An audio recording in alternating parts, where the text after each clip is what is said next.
Yeah, the interview looks great, man. Just got to finish the editing on it, and we'll give you a call as soon as it's done. All right? Cool. All right. Talk to you soon. Hey, what's going on, everybody? Welcome. This is See The ViZion TV. I'm your host, Christopher Jenkins. And on my new show, See The ViZion TV, what we're going to be looking to do is to bring you some of the most creative, most provocative, and most charismatic thinkers of our generation. So, with that in mind, y'all stay tuned. I got some great guests. Y'all going to want to check this out.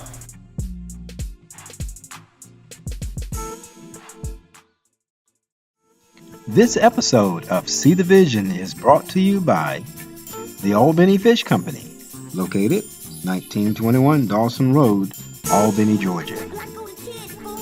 And His Glory Hair Salon, located 1110 Gillionville Road. Also, for a great lunch or dinner, it's Macy's Place. Phone 229-869-4000. Don't push your hairline back. Enhance it where it's at. Call Bracy the Barber at 229-733-2549 for all your natural and healing soaps by Omnipotence. Call 229-733-2549. What's going on, everybody? Welcome back. Once again, this is See The ViZion TV. I'm your host, Mr. Jenkins. You already know what it is. We got another great show for y'all. Got my man on the couch with me tonight. I have Mr. James Brown. He's not the godfather of soul, though, you know, as a lot of y'all may know, but he's still a good guy to know. I've known him for a long time. We go back to like middle school, actually, Southside. Long time, good brother. He's been through a few things through the years, but his story is unique, and I think it's one that everybody can relate to. So I wanted him to come sit on the couch and share a little bit with you all about some of the things that he's been through, where he's at now, and where he sees himself progressing, you know, how he sees his vision, you know what I mean? And so, with that being said, what's going on, brother? Chilling, man. Thanks for having me. I'm a little nervous. It's the first time I've ever done this, so bear with me, man. We're going to work through it. Yeah, we're going to work through it, man, no doubt. So, first things first, man, James Brown. Like the suit, by the way, man. Appreciate it, man. Shoes, the hat, man. The EBT the mug. Yeah. Mafia man, okay. But, yeah, I like to have my guests tell a little bit about themselves, you know, so they can introduce themselves, you know, to the people out there viewing. So if you could just, you know, give them a little rundown, you know, where you're from, you know, how you grew up, how was it? I go by the name of James Brown. James Brown. 31 years old. I was born in Albany, Georgia. Mm-hmm. On the south side, Herman Ave. Later moved to Evergreen. My father was incarcerated the majority of my life for 22 years. He went in prison when I was 4. He got out when I was 26. You know, my mama did the best she could to raise me. Bet you know, somehow the streets took a toll on me. Been there. We back now, trying to make a positive change on our life. Do something for the youth in the community. No doubt. Like that there? Yeah, straight like that. Okay. So, you say your father, you know, he was incarcerated, you know, when you were 4 years old. He got out when you were 26? Yeah, when I was 26. 26, okay. So, you know, you say your mother did the best she could for you, though. Yeah. And, you know, I think that's how it goes pretty much for a lot of families, you know, around this community, around the country, right. You know, concerning black people, you know, mothers doing the best that they can, you know. And so with that, if you could, just tell me, what was that like, you know, being in that environment, you know, not having your father there, knowing where he was on top of that, you know, and the whole... Well, first of all, you know, I'm the only boy. I got 5 sisters, you know, 3 on my mama's side and, you know, 2 on my father's side. So, really, man, it was kind of weird because my whole life people was telling me I'm going to be just like my father. So, you know, it was kind of already set up for me to fail.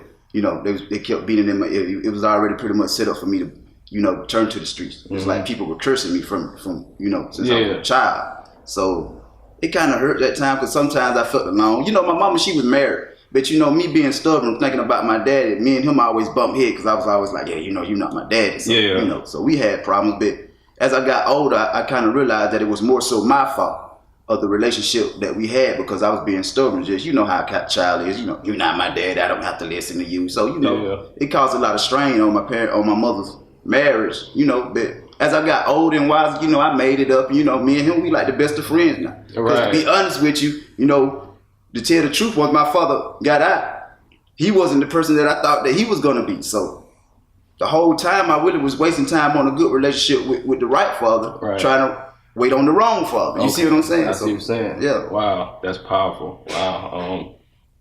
When did you?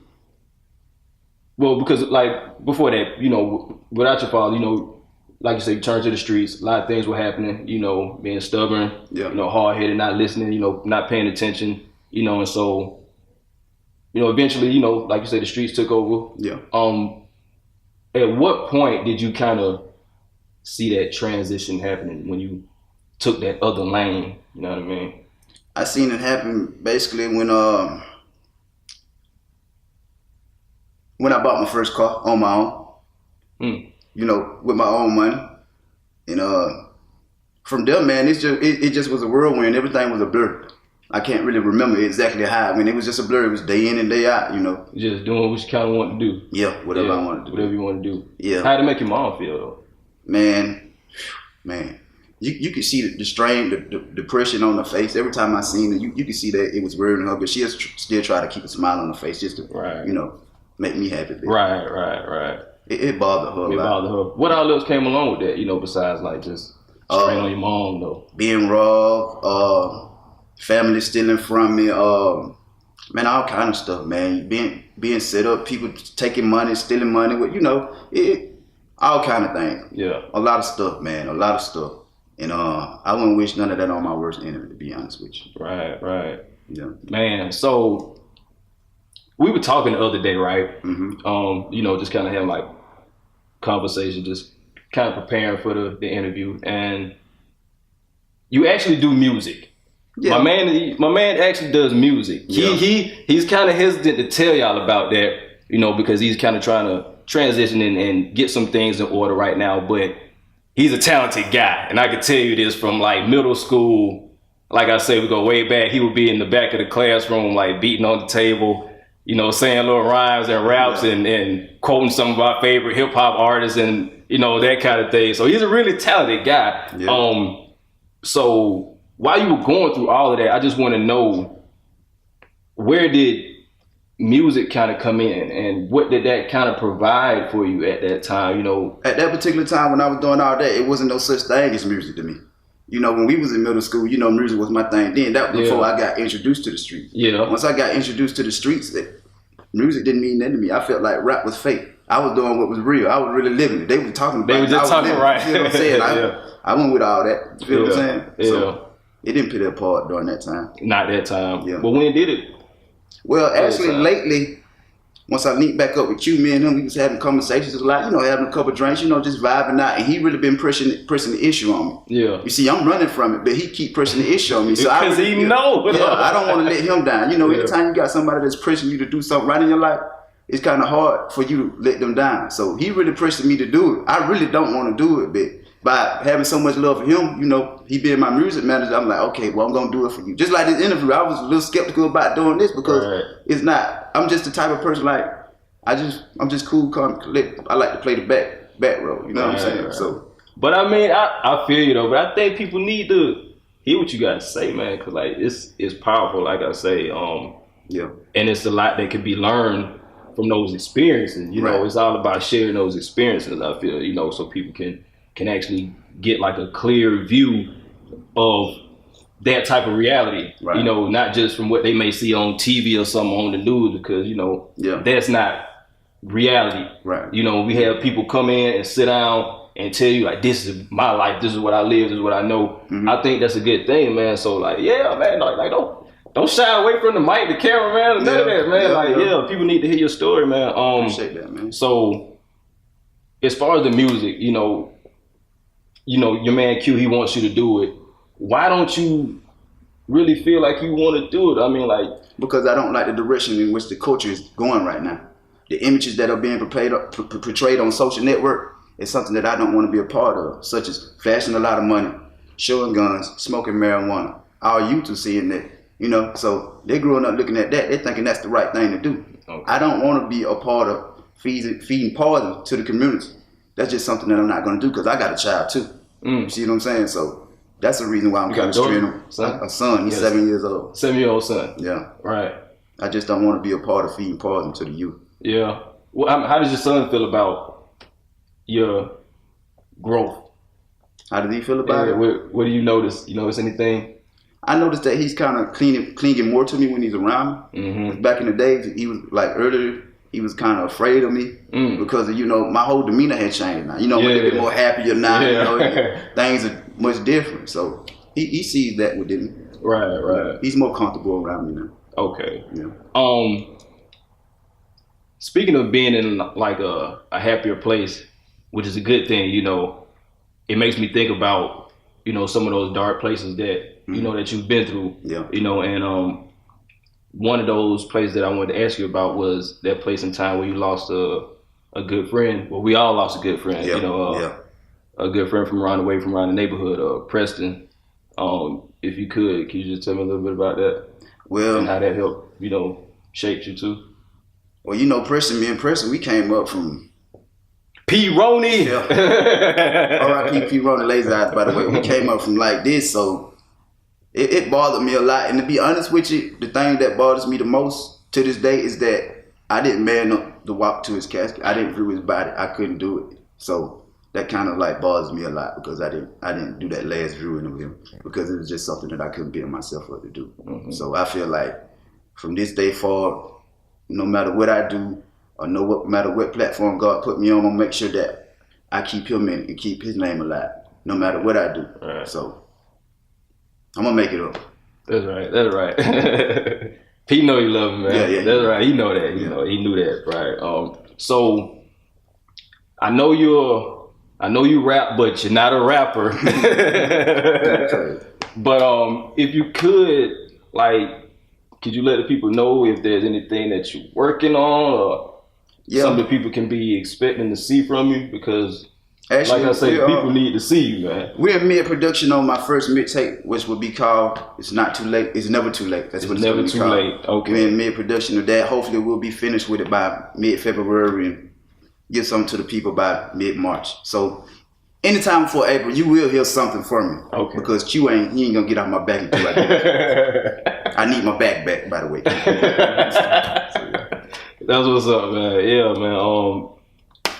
Dang, man. Thank you for coming through and sitting on the couch, man. Appreciate it, man. It's an honor to be here with you, bro. I appreciate you coming through, man. It was good having you here and letting the people know. Like I said, I love your story, man. Ever since middle school, man, Miss Adams' class, 7th grade math, man. Yeah, we was bad back then too. Terrible. Oh man, yeah, okay, man. Man, once again, y'all, this has been See The ViZion TV. My man James Brown. Shout out to my man Q Evergreen. Y'all be on the lookout for his new mixtape. They working on it. It's in progress. We're gonna be looking for that. You say before mid-March, before April. It's never too late. It's never too late. EBG tomorrow, baby. Okay, all right. Till next time, y'all. This has been See The ViZion TV, and remember, don't just see the vision. You gotta be that vision. We out.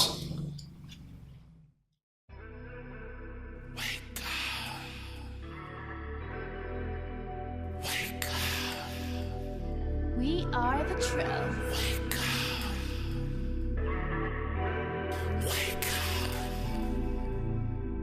Wake up.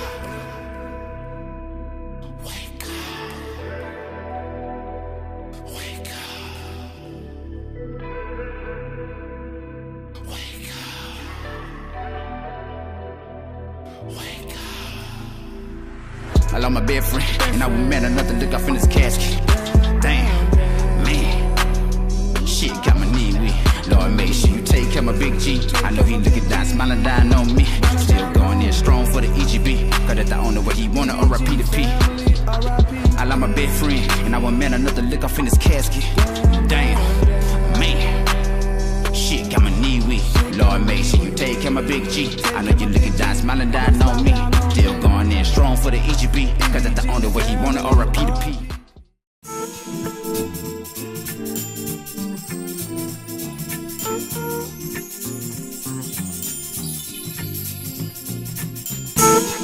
Black on the kid.